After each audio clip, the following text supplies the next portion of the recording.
It started last week. I bustled into my house with palms flat on the bottom of two very full shopping bags, each meticulously balanced against each shoulder. After putting them onto the kitchen counter, I saw it. A text notification stating that my mother had left me a voicemail. I remember the surprise I felt. My mother had died when I was 14. I am 28 now. She died of breast cancer. She died slowly. Even the doctors and nurses couldn't believe how she'd been able to hold on with such agony for so long.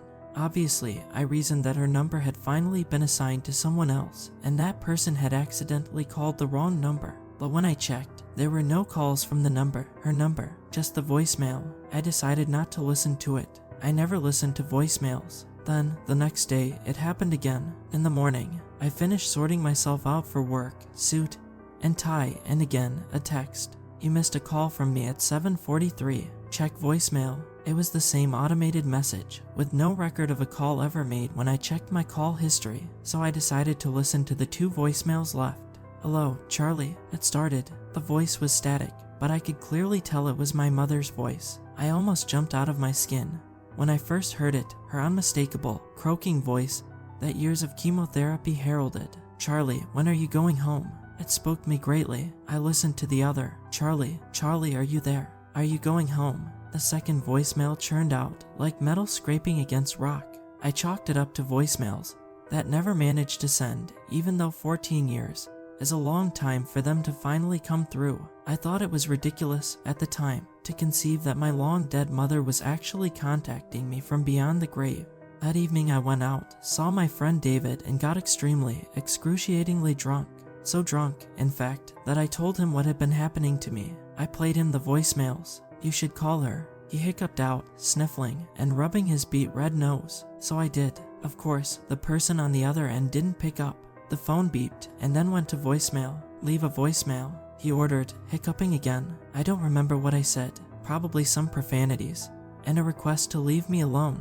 I mean, at the time, I still didn't think it was her, my mother. The day after, I received several texts notifying me of missed calls and voicemails left.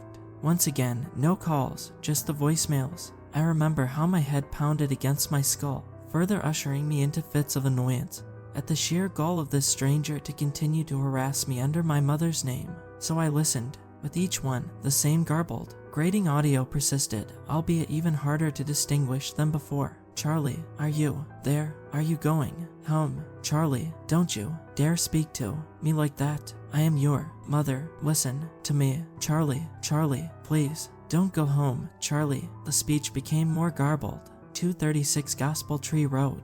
I am, mother. Charlie knows where you are. At that last one, my body froze over, cold beads of sweat trickling down my back.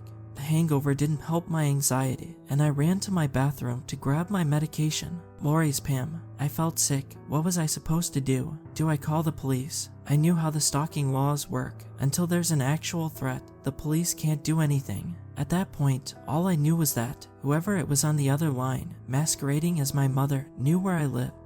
So I did the only thing I knew to do. I called my dad. Well, my stepdad, but I called him Dad. My dad and I have a strange relationship. My mother was not a nice woman, who often berated my dad for being subpar in her quote-unquote extremely humble opinion. She was a controlling, conservative woman who, as she grew sicker, became less and less tolerant of my dad's more erratic and free-spirited nature, because I didn't want to be anything but the ideal son. After my older stepbrother went off the rails, cut the family off, and joined some strange self-help group, I didn't defend my dad from my mother's verbal tirades. He still thought I would take her side to this day, even though she's long gone. Dad, I asked, after the line had picked up. He didn't respond. It's me, Charlie. I need help. Finally, I heard a sigh and what sounded like a scratching against his scalp. Hi, son, what is it? Mother's been leaving me voicemails. Well, someone who's using her number has been. They've been harassing me, and now they know where I live. That I stay at yours for a bit, or maybe you come round here. There was a pregnant pause. I hate that you still call her that. What, mother, like she's some fucking icon or something. I'm dad and she's mother. Another pause. But what? Someone knows where you live. Have you been talking to people online again? I was so confused. What? No. What are you talking about? A deep, wry chuckle emerged from the other end of the phone. Obviously, I'm talking about what you used to do when you were younger, Charlie, when you were on those emails with strangers online. I had no idea what he was talking about. I never did that. Yes, you did. That's why you weren't allowed on the computer. I became frustrated. Okay, whatever. I'm an adult man. Why would I be emailing strangers? Or whatever the hell. Someone knows where I live, and I need help. Silence. I can't help you, Charlie. It's time you learn to do things for yourself. And he hung up on me, and I was alone, in my house, with the knowledge that someone knew where I lived. Then, Friday came. I was nervous, apprehensive, to come home after work, but after locking all my doors and windows, and walking around my house with a bread knife, just to double check that there was no one hiding in any possible nook or cranny, I finally felt at ease. So I cracked open a beer and sat on my sofa. Whilst watching whatever crap was on TV, I reminisced about my mother. She was a cruel woman, but she loved me in her own strange way. I thought about how she'd never let me attend sleepovers or stay out late, how she'd made me learn the violin and piano up to grade 8 so that I'd get into a good university, how she'd only allowed herself to pick me up from school, how she'd made me spend many a night revising in front of her on the kitchen table and test me afterwards, how she'd pat me on the back for getting good grades, how she'd continually check on me throughout the night, how most of this only happened once my stepbrother finally moved out, never to contact us again. I thought some more, how frail she looked as she was in her last few months, how she'd always look just past my shoulder, just behind me, at my dad, even as she spoke to me from her bed, how she'd berate my dad to me, tell me he wasn't a good person, and that I needed to be careful. I always thought she went a bit loopy at the end. Then, ping, a text, and a voicemail. I listened. The curiosity overcame me. Just as I was about to play it, a flurry of voicemails came through. I played the first one. Charlie, you need to be careful. Charlie, I was so drunk, I had no idea what she meant. I played the next one. It's, Mother, Charlie. Mother knows best. Charlie, it's getting harder to tell you, but you need to. He's here. There was a knock at my front door. I yelped out in fright, the shock of it all shaking me to my core. I peered out of the peephole. My dad was stood outside, looking at the ground. Before I could open the door, a ping from my phone stopped me in my tracks. Another voicemail. For some reason, everything in my gut told me to listen to it. Charlie, do not open the door. So I didn't, but I spoke to my dad through the door. Dad, open the door, Charlie, he said sternly. I gulped. Ping, don't listen to him. What are you doing, son? Open the damn door. He yelled once more, pounding his fist against the door. Ping, I should have told you. Charlie, I've been getting her messages too. Charlie, let's talk, he screeched, furiously pounding at the door. Please, son. Ping, he has a knife. Charlie, I froze up. Looking through the peephole once more, I noticed he was concealing something behind his back.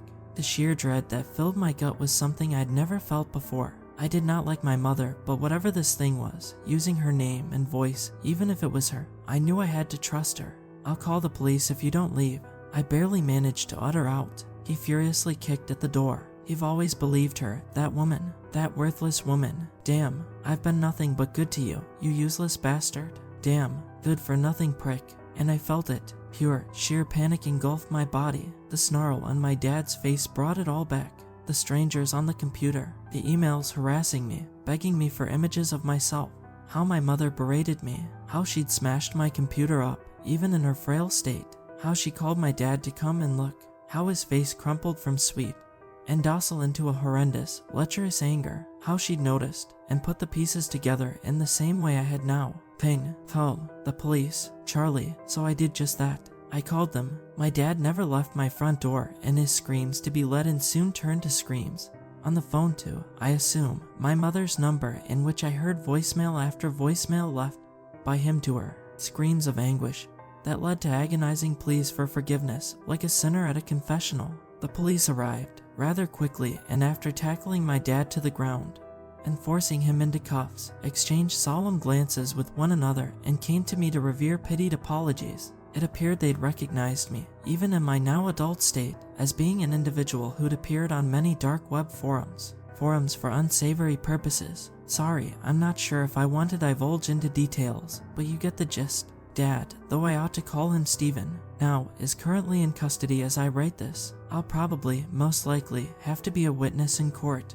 I've sent a Facebook message to my stepbrother detailing everything, but I suppose he must already know. hence his lack of contact over the years. I only received one more voicemail from my mother, which came through this morning. Unlike the previous voicemails, this one was clear, untainted, almost like my mother was right here, whispering in my ear. "Goodbye, Charlie, I love you."